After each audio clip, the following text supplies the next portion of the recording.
Hotels are supposed to be safe. They're places of rest, escape, luxury. But for over a century, hotels across America have carried stories of unsolved tragedies. Not just stories of creaking floors or drafty windows, but of guests who never checked out, of children who still cry out for their parents, of soldiers who died in war hospitals and still pace the halls at night. Over the next hour, we're not just walking you through hotels. We're descending 7 levels deep into the most haunted hotels in America. But a warning, each level grows darker, heavier, and harder to shake off. By the end, you'll never look at a hotel room the same way again. Stay with me. We're going to unlock those doors. 7 levels, 7 hotels, each darker than the last. Let's begin with the first level of America's most haunted hotels. Level 1, Hotel Monte Vista, Flagstaff, Arizona. At first glance, Hotel Monte Vista looks like a piece of small-town Americana.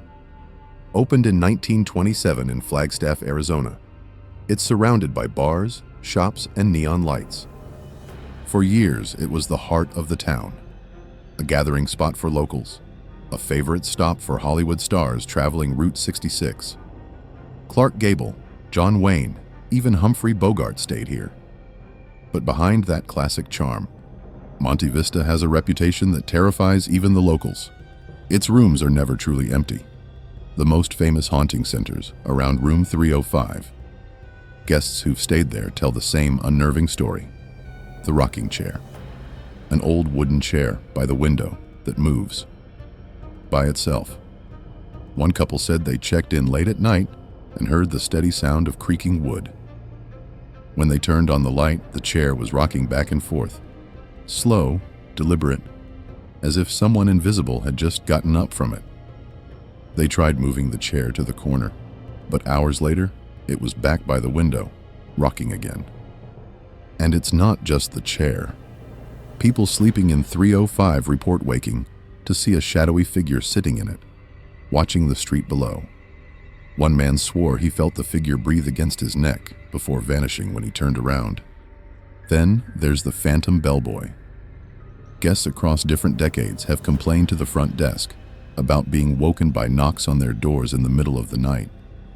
They hear a young man's voice on the other side saying, "Room service." But when they open the door, the hallway is empty.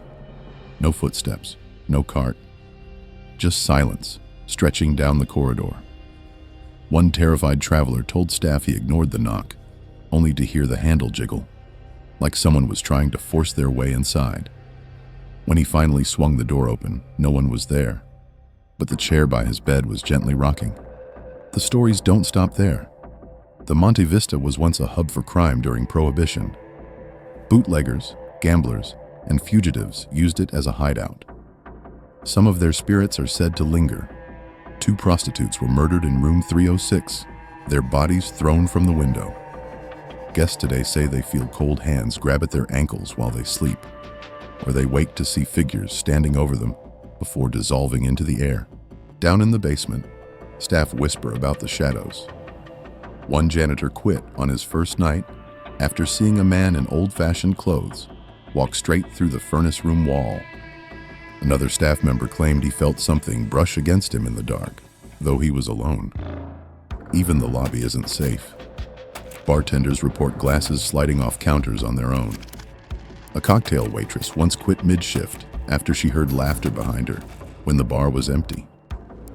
Locals treat the stories as more than just ghost tales. They talk about the hotel like it's alive, feeding on the fears of its guests. In fact, paranormal investigators who visited say the energy inside is unlike anywhere else. EVP recordings captured voices whispering, "Get out and help me." Temperature drops of nearly 20 degrees have been measured in locked, empty rooms. But perhaps the most chilling account comes from a guest who stayed in 305. She said she woke in the middle of the night to find an old man sitting in the rocking chair. His face was wrinkled, his eyes sunken, and he just stared at her silently. Too terrified to scream, she shut her eyes, praying it was a dream. When she opened them again, the chair was empty, but it was still rocking. For the Monte Vista, the hauntings aren't accidents. They're part of the hotel's DNA.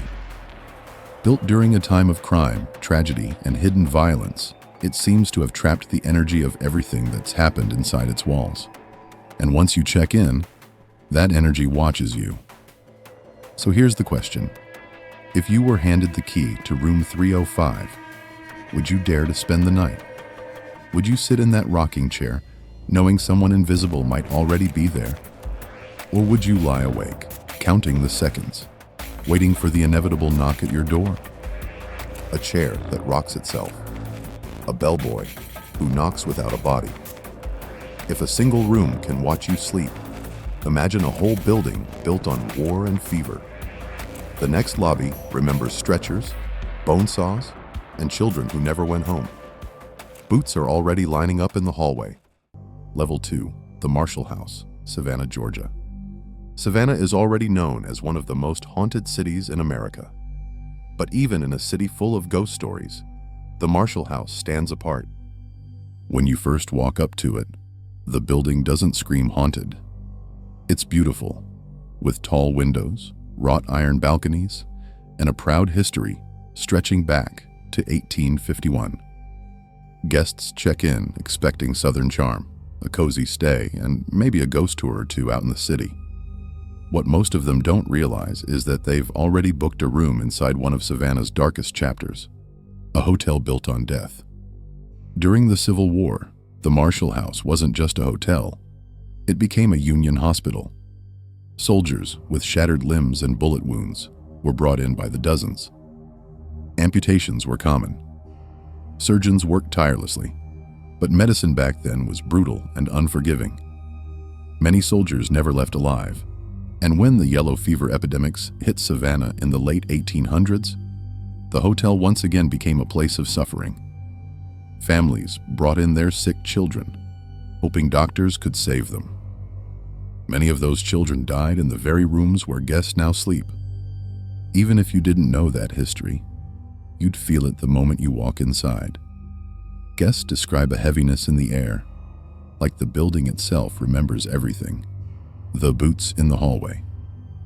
One of the most commonly reported experiences is the sound of boots. Guests lying in bed late at night hear heavy footsteps pacing the hallways. Not just one pair, dozens in rhythm, like soldiers marching. One woman staying on the third floor said she woke at 2:30 a.m. to the sound of marching boots. She peeked out into the hall and saw nothing, but the sound didn't stop. Instead, it moved into her room. She described it as though invisible soldiers were circling her bed, the thud of their boots pressing into the floorboards. She turned on every light in the room, but the sound kept going until sunrise. And she wasn't alone. The front desk has heard the same complaints for decades. People walking in the halls all night, guests say. But when staff check the security footage, the hallways are completely empty. Children who never left. If the soldiers make their presence known with boots, the children make themselves known with laughter. Guests often report hearing the giggles of children running up and down the halls late at night. Parents have even complained to the staff about other people's kids being allowed to play so late. The staff always gives the same chilling reply. "We don't have any children checked in tonight." One couple said they were woken up by what sounded like a ball bouncing outside their room. When the husband opened the door, the hallway was empty. But right in front of him, the ball rolled across the floor and stopped at his feet. Another guest, a mother traveling alone, said she felt her blanket tugged off her in the middle of the night. At first she thought she'd kicked it down herself, but when she pulled it back up, she felt the tug again, this time stronger. She sat up to see a small figure at the foot of her bed, no taller than a child, staring at her before vanishing into thin air. Bones beneath the floorboards. In the 1990s, when the Marshall House was being renovated, construction workers uncovered something gruesome beneath the floorboards. Bones. Human bones. Many were determined to be amputated limbs. likely left behind from the Civil War hospital days. Think about that for a second. Guests today walk the same hallways where, just below their feet, soldiers' body parts had been buried and forgotten for more than a century. It explains the heaviness people feel, the shadows they see, and the restless energy that never seems to fade. One worker later admitted he refused to go back inside after seeing a skeletal hand poking through the dirt. And even after renovations were complete, guests continued reporting the same sights and sounds: soldiers, children, cries in the night, faces in the dark. Not all hauntings at the Marshall House are subtle. Some guests have reported full-bodied apparitions. A man staying in room 214 said he woke in the middle of the night to see a Union soldier standing at the foot of his bed. The man's face was pale, his lips cracked, and his uniform tattered. He didn't speak. He only reached out, as if begging for help. When the guest screamed, the soldier faded away. But the blanket where he stood was damp with what looked like a dark red stain. Another guest described walking down the hall to get ice when she felt someone brush against her shoulder. She turned, expecting to see another guest, but instead she saw a young boy in ragged 19th century clothing. He looked directly at her before disappearing into the wall. Even skeptics leave the hotel shaken. Paranormal investigators who've stayed here recorded whispers in their EVPs saying, "Don't go and stay with us." Thermometers picked up sudden cold spots in empty rooms. Cameras caught flickers of movement in mirrors when no one was in frame. The human side of haunting. What makes the Marshall House terrifying isn't just the ghosts, it's the raw humanity behind them. These aren't faceless monsters. They're soldiers who suffered, children who died too young, families torn apart by disease. Their pain is woven into the walls and it lingers. Even the staff, who work here every day, admit the hotel isn't normal. Some refuse to go into certain rooms alone. One night manager confessed that when he hears boots in the halls, he doesn't even bother checking anymore, because there's never anyone there. Would you stay? The Marshall House markets itself as a historic, elegant hotel. You can book a room online, stay the weekend, and walk the same halls soldiers once limped down. But if you do, don't be surprised if you wake to the sound of marching boots or feel a blanket tugged from your bed. Don't be surprised if the water in your bathroom turns on by itself, or if you see tiny handprints appear on the mirror. The truth is, the Marshall House isn't just haunted, it's alive with the memories of everyone who suffered there. So the question is, would you dare to spend the night? Would you risk opening your door when you hear children laughing outside at 3 a.m.? Or would you pull the covers over your head, knowing deep down, those children aren't alive? Marching boots around your bed, laughter with no children on the guest list, bones under the floor. If pain can haunt a corridor, what happens when a city's darkness climbs into one tower and refuses to come down? Suicides, predators, an elevator that kept a secret. We're pressing the button no one wants. Level 3, the Hotel Cecil, Los Angeles, California. Los Angeles is a city of dreams. But at the corner of Main Street and 7th, there's a hotel that turned dreams into nightmares. The Hotel Cecil opened in 1927. Back then, it was beautiful. Art Deco style, marble floors, a shining example of the roaring 20s. But the glamour didn't last. Within a few decades, the Cecil had become a magnet for poverty, crime, death, and something darker. The curse of the Cecil. From the very beginning, the hotel seemed cursed. During the Great Depression, the Cecil became home to the homeless and the desperate. By the 1930s and 40s, suicides were so common here that the locals gave it a nickname, the Suicide Hotel. Guests threw themselves from upper floor windows, landing on the busy streets below. One woman jumped and landed on a pedestrian, killing them both instantly. The walls of the Cecil became stained not just with history, but with tragedy. But suicides were only part of the story. As the years went by, the Cecil drew in something far worse: predators, the Night Stalker. In the 1980s, the hotel became the home of Richard Ramirez, the infamous Night Stalker. Ramirez terrorized Los Angeles with a wave of brutal murders, breaking into homes, torturing, and killing with no mercy. And after each attack, he came back to the Cecil.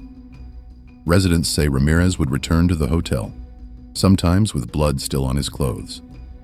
He would walk through the lobby half naked, reeking of sweat and death, and no one stopped him.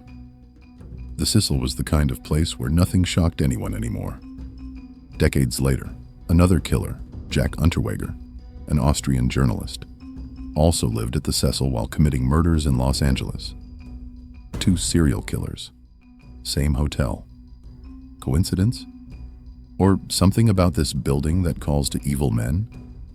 Elisa Lam. And then came the case that cemented the Cecil's reputation forever: Elisa Lam. In January 2013, Elisa, a 21-year-old college student from Canada, checked into the Cecil while traveling alone. Weeks later, she disappeared. The last footage of her was captured by the hotel's elevator security camera, and it's some of the most disturbing video ever released. In the footage, Elisa presses multiple buttons, then hides in the corner as if someone is following her. She peeks out into the hallway, waves her hands strangely, then darts back inside. The elevator doors stay open unnaturally long. She steps out, gestures as though talking to someone unseen, and then she vanishes. For weeks, no one knew what happened, until guests began complaining about the water. The pressure was low, the taste was off, and the color, dark, foul. Maintenance workers checked the rooftop water tanks. Inside one of them, they found Elisa Lam's body. To this day, no one can fully explain how she got there. The rooftop was locked and alarmed. The tank was difficult to access. Some say it was a tragic accident linked to her mental health. Others believe something else. Something unseen drew her there. But here's the part that makes it worse. During those weeks, hotel guests had been drinking, bathing, and brushing their teeth with water from the same tank where Elisa's body floated. The hauntings. Stories from the Cecil go beyond tragedy. Guests report shadow figures in the halls, whispers in the rooms, and feelings of being watched.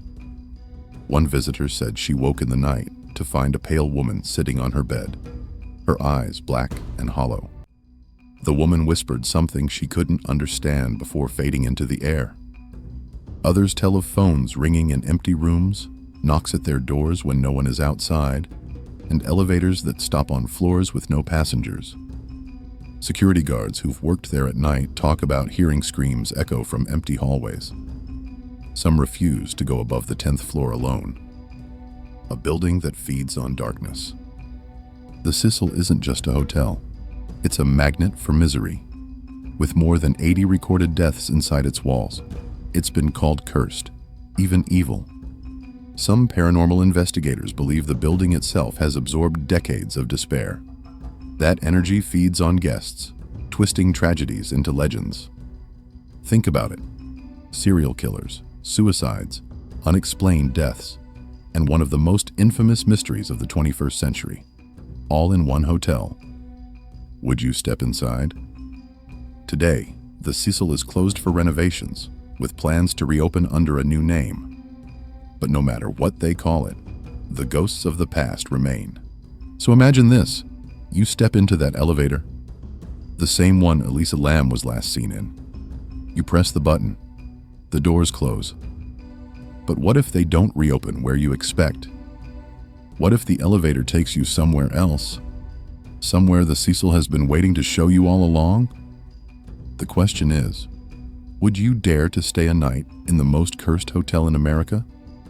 Or would you walk past its doors and never look back? Windows that call to jumpers. A killer who treated the lobby like a locker room. A woman the water remembered. If the Cecil collects despair, New Orleans stacks joy on top of grief. Ballrooms and orphanages under the same chandeliers. Hear the violin start? Don't turn your back. Level 4. The Bourbon Orleans Hotel, New Orleans, Louisiana. New Orleans is a city that breathes history. It's alive with music, culture, and stories that have been passed down for centuries. But it's also a city haunted by tragedy, epidemics, war, and no building embodies that more than the Bourbon Orleans Hotel. Today, it's a luxury hotel in the heart of the French Quarter. Guests sip cocktails, attend weddings, and stroll through a grand lobby filled with chandeliers. But beneath the elegance lies something darker. Every floor, every hallway, and every ballroom is said to be haunted.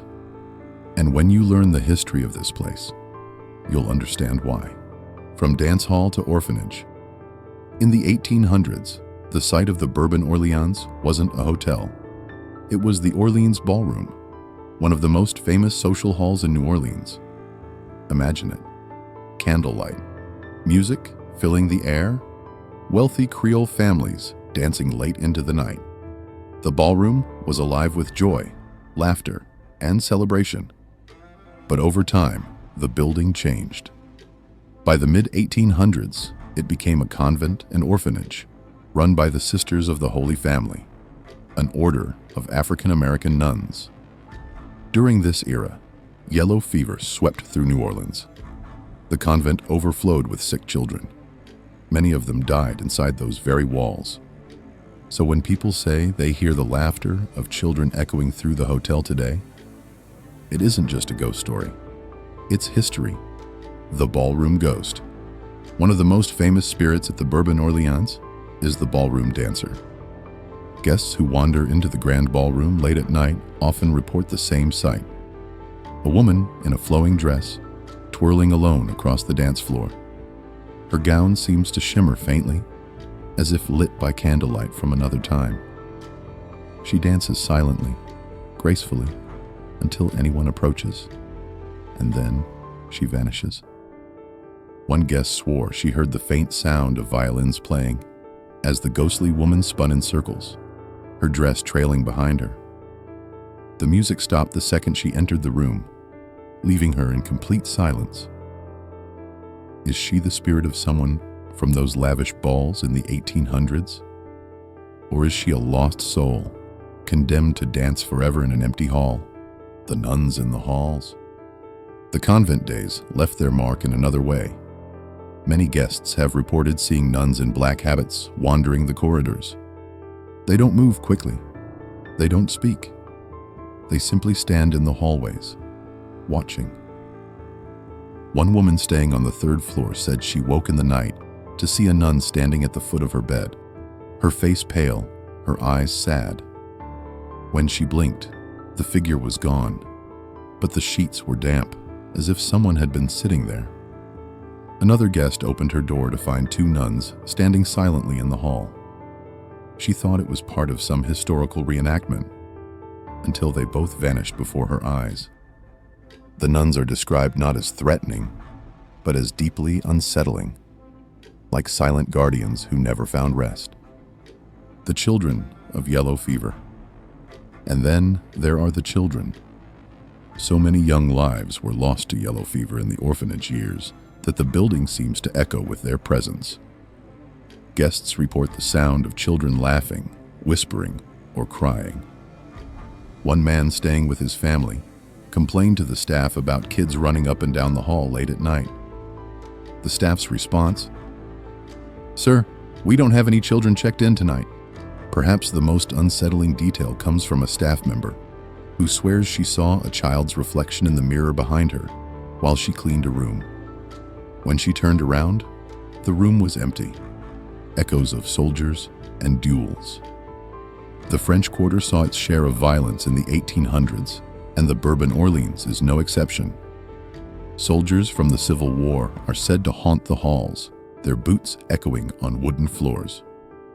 Guests have also reported shadowy figures engaged in duels in the courtyard, only to vanish when approached.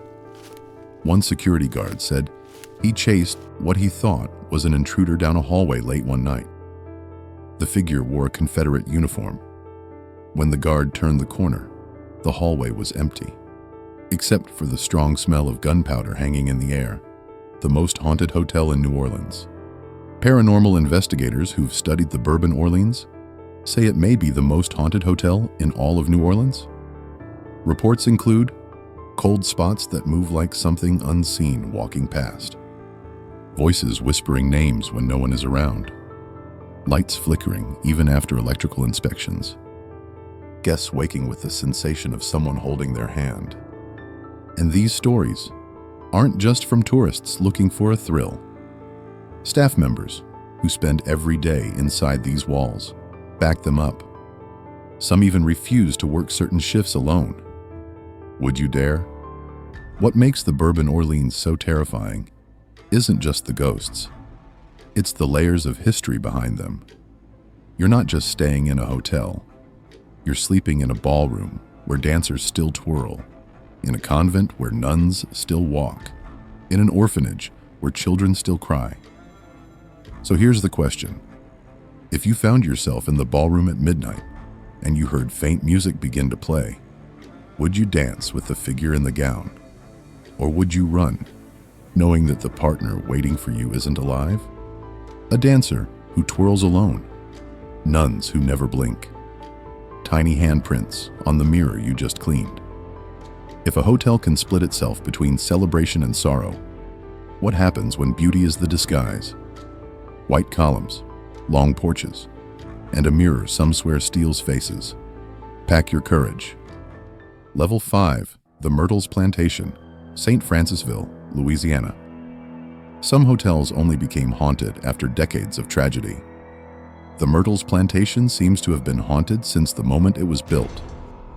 Nestled among moss-draped oak trees in Louisiana, it looks like something from a postcard. White columns, wide porches, rocking chairs. At first glance, it feels peaceful, serene even. But visitors quickly learn that beauty can hide darkness. Behind the charm lies a history of betrayal, murder, and restless spirits. The legend of Chloe. The most infamous ghost of the Myrtles is Chloe. According to legend, Chloe was an enslaved woman on the plantation in the 1800s. One story says she was caught eavesdropping and had her ear cut off. Another claims she was punished in other cruel ways. Desperate to regain favor, she baked a cake laced with poison, hoping to make her mistress sick but not kill her. Instead, 2 children ate it and died. Chloe was hanged on the plantation grounds. Since then, her ghost has been seen countless times. Guests describe a woman wearing a green turban wandering the halls at night. She's been photographed too. In 1992, a well-known photo showed a shadowy female figure standing between 2 buildings. Many believe it's Chloe. To this day, people swear they've captured her in the background of their pictures. One guest reported waking to see Chloe standing at the foot of her bed. She didn't speak. She only stared, her head slightly tilted, before dissolving into the dark, the haunted mirror. Perhaps the most chilling object in the Myrtles is the grand hallway mirror. According to legend, after the deaths of Sarah Woodruff and her children, the ones Chloe allegedly poisoned, their souls became trapped in the mirror. Guests say they see faint handprints appear on the glass, too small to belong to adults. Some claim faces have appeared in the reflection, watching them. Even when the mirror is polished, the smudges return. One paranormal investigator described it best. It's not a mirror, it's a prison. Children who never rest. The Myrtles isn't only haunted by Chloe. Visitors report the sounds of children playing in the halls, footsteps running up staircases, and soft cries at night. One couple staying in a guest room heard giggling outside their door at midnight. When the husband opened it, no one was there. But as he closed the door, he saw a small shadow dart across the hallway. Another guest swore she felt a child's hand slip into hers as she walked through the parlor. She thought it was her daughter, until she looked down and realized she was alone. Other spirits of the plantation. There are at least a dozen other spirits said to haunt the property. A young girl who died of yellow fever has been seen playing on the porch. A Union soldier, allegedly shot inside the house, has been spotted limping through the halls. Visitors in the dining room report a man in period clothing appearing at the head of the table, only to vanish moments later. One guest told the staff she saw a woman in old-fashioned clothing cleaning the room. Thinking she was an employee in costume, she thanked her. The woman nodded, and then vanished into thin air, the human side of horror. What makes the Myrtles so terrifying isn't just the ghost stories. It's the raw humanity behind them. These aren't faceless monsters. They're women, children, and workers who lived through suffering and betrayal. Their stories linger in every room, every hallway, every shadow. Even skeptics struggle here. Paranormal teams have recorded EVPs of whispers saying, "Don't go," and "Help me." Thermal cameras capture heat signatures of figures when no one is there. One investigator even swore something unseen pulled his equipment out of his hands. And for guests who check in expecting just a cozy southern bed and breakfast, the experiences leave them shaken. One woman said she cut her trip short after she saw a face staring at her from inside the mirror.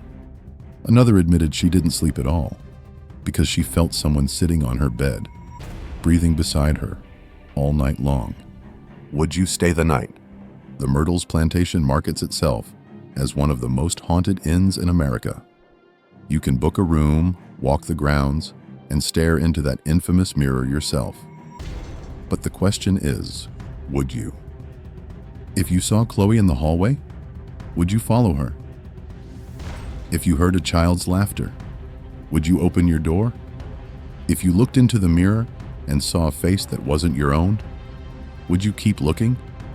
Or would you run before the glass pulled you in too? Whispers trapped in glass. Footsteps the floorboards remember. When a mirror watches you, you don't sleep, you negotiate. But our next hotel moves. Corridors sway, doors seal. Footprints drip across a pool that's been dry for decades. Tie your lifeline. We're boarding level 6. Level 6, the Queen Mary, Long Beach, California. Some hotels are built on land, others float on water. But none carry the same haunted reputation as the Queen Mary, the retired ocean liner that now rests in Long Beach, California. From the outside, the Queen Mary looks like history frozen in time. An elegant ship with 3 towering smokestacks, grand decks, and Art Deco design. But step inside, and the charm quickly turns heavy. The air is colder. The halls are too quiet. And before long, you start to realize you're not alone. A ship with a bloody past. Launched in 1936, the Queen Mary was once the pride of Britain. She carried celebrities like Elizabeth Taylor, Winston Churchill, even Clark Gable. But during World War II, she was transformed into a troop ship, painted gray and nicknamed the Gray Ghost. During those years, she transported more than 800,000 soldiers. And with that came death. Hundreds of men never made it home.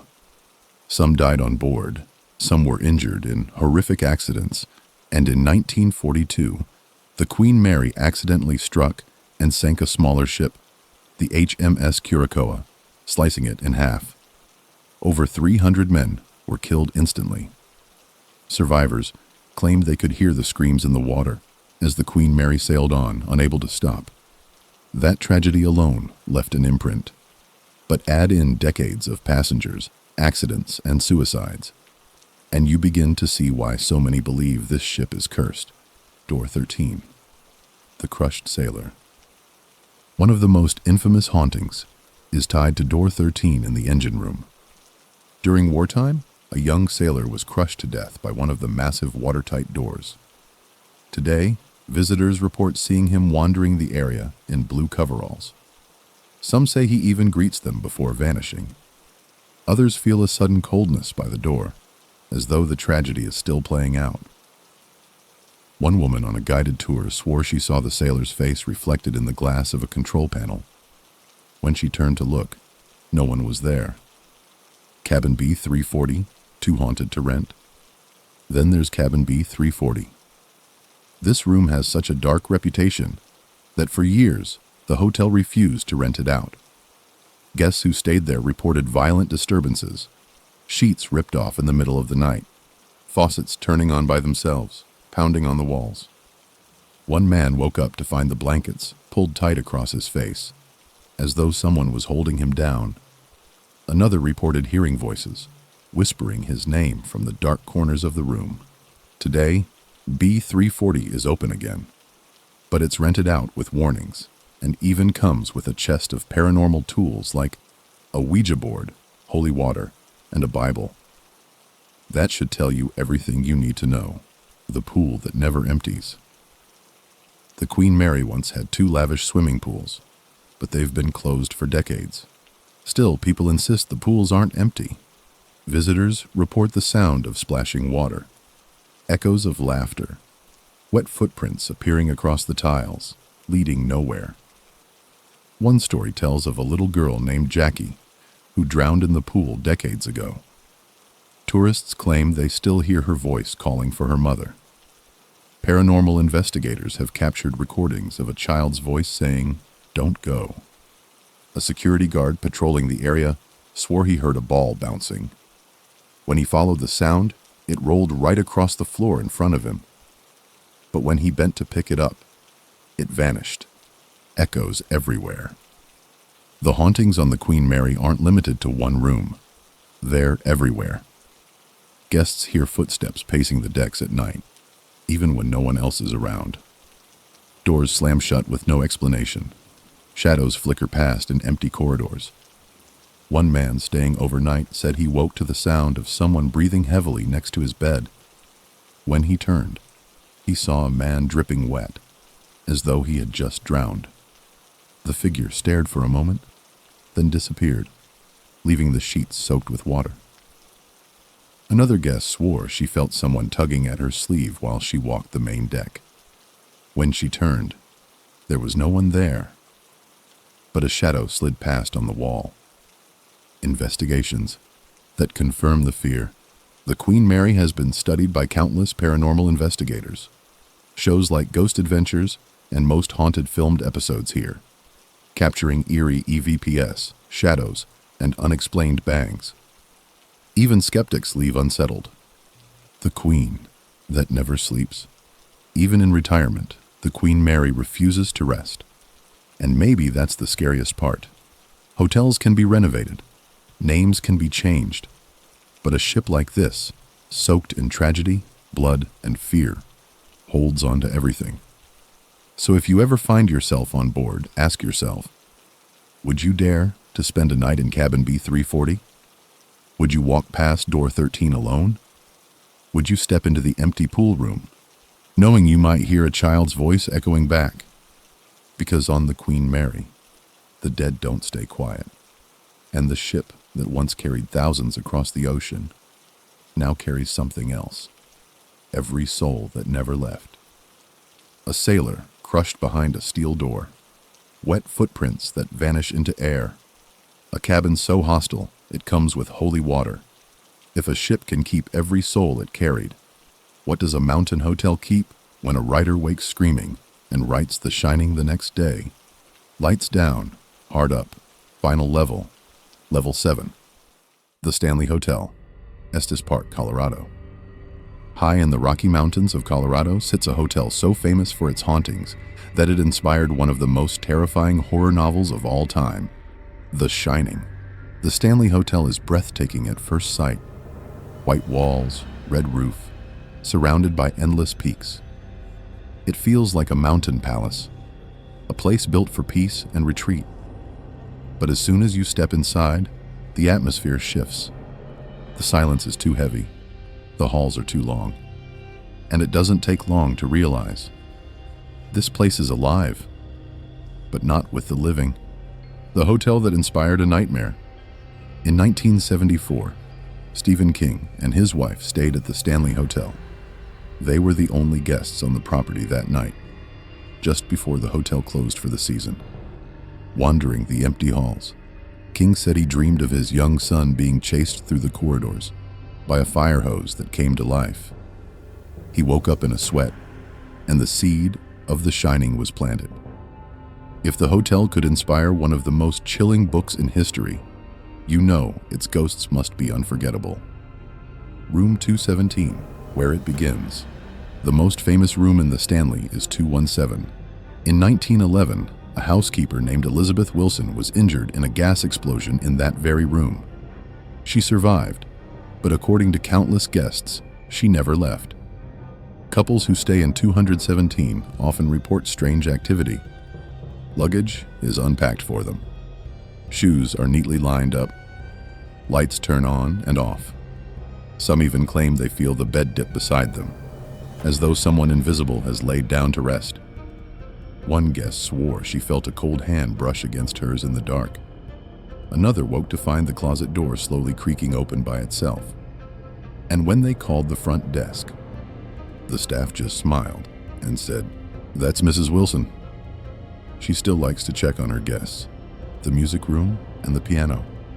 The Stanley's grand piano, once played during elegant gatherings, now plays itself. Visitors walking past the music room report hearing faint notes drifting into the halls. When they peek inside, the keys move, with no one touching them. The spirit behind the music is said to be Flora Stanley, the hotel's original co-owner. She loved music, and in death, she continues to fill the hotel with it. But the tunes aren't joyful anymore. Guests say the music is slow, mournful, almost a warning. Children in the halls. Like the Myrtles Plantation and Bourbon, Orleans, the Stanley is haunted by children too. Guests on the 4th floor report laughter, tiny footsteps, and the sound of balls bouncing. One guest even recorded an EVP of a child's voice saying, "Play with me." Another visitor swore he saw a little boy peek around the corner of the hallway, only to vanish before his eyes. The detail that chilled him most? The boy had hollow, dark eyes. The grand staircase. Perhaps the most photographed spot in the Stanley is the grand staircase. Dozens of tourists have captured strange figures standing there. Shadows, misty shapes, even a woman in old-fashioned dress. One psychic described the staircase as a superhighway for spirits, a place where energy flows in and out constantly. Guests who stand there often feel dizzy or disoriented, as though the hotel itself is pulling them in. Other ghosts of the Stanley. The Stanley is filled with spirits. Some are friendly, some are not. Guests in the billiard room often smell cigar smoke, believed to be from F.O. Stanley himself. Workers report seeing a maid in full uniform carrying laundry baskets, only for her to fade away. In the basement, cold spots make cameras shut down, as though something doesn't want to be recorded. And many guests wake with the heavy sensation of someone sitting on their chest, an experience so common, it's earned the nickname, the crushing ghost. Would you survive a night? The Stanley markets itself as a haunted destination. You can book tours, rent ghost hunting equipment, even stay in the most haunted rooms. But here's the catch. Many people don't make it through the night. One couple left at 3 a.m., too terrified to stay after hearing whispers circling their bed. Another guest ran screaming from room 217 after she swore she saw a woman standing by the mirror, pointing directly at her. The staff admitted, the Stanley isn't just a hotel. It's a trap for the curious. Once you walk through those doors, you may see things you'll never forget. 7 hotels, 7 levels of haunting. From playful children in hallways to shadows that crush your chest. These places blur the line between history and nightmare. And here's the most unsettling part. All of these hotels are open. You can book a stay tonight. You can walk the halls where soldiers still march, where children still laugh, where lost souls still linger. But if you do, ask yourself, Are you really prepared to share a room with the dead? Because in haunted hotels, the check-in is easy. It's the checkout.